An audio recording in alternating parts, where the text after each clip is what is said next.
Because we don't know exactly what will be happening prior to the second coming, it's important for us to not be deceived. If I were to tell you that I knew when the second coming would be, would you believe me? Of course not. But people have been making and believing predictions about Christ's second coming for a long time.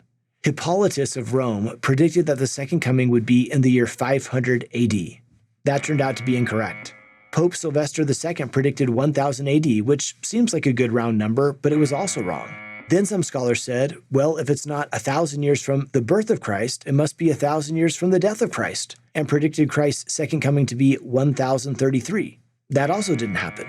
More recently, William Miller, a Christian minister, predicted Christ would return between 1843 and 1844. This also didn't come to pass.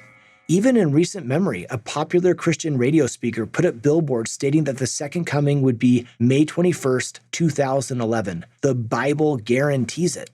That also was incorrect. All these predictions seem to forget that Jesus said, "Of that day and hour no one knoweth. No, not the angels of God in heaven, but my Father only." Elder M. Russell Ballard taught, So can we use this scientific data to extrapolate that the second coming is likely to occur during the next few years or the next decade or the next century? Not really. I am called as one of the apostles to be a special witness of Christ in these exciting, trying times. And I do not know when he's going to come again. As far as I know, none of my brethren in the Council of the 12 or even the First Presidency knows. And I would humbly suggest to you, my young brothers and sisters, that if we do not know, then nobody knows, no matter how compelling their arguments or how reasonable their calculations. I believe when the Lord says no man knows, it really means that no man knows. You should be extremely wary of anyone who claims to be an exception to divine decree. ultimately, I don't think very many of us would fall for a specific predicted date for the second coming. That's too obvious. But perhaps there are more subtle ways we can be deceived. Jesus said, "There shall also arise false Christs and false prophets, and shall show great signs and wonders, insomuch that, if possible, they shall deceive the very elect, who are elect according to the covenant." Note the phrase regarding people who are elect according to the covenant. That could be you and me. Who are the false Christs and false prophets who will try to deceive the elect? Deception could come from individuals who claim to have a special message from God. In recent history, some individuals claiming to be prophets have led groups of people astray, leading to death and destruction. Maybe that's part of what is meant by false Christs. But consider this analogy. Which is more dangerous, a deer or a shark? While the shark looks scary, you're 300 times more likely to be killed by a deer crashing into your car than a shark. We can see this as an analogy with false Christs prior to the second coming.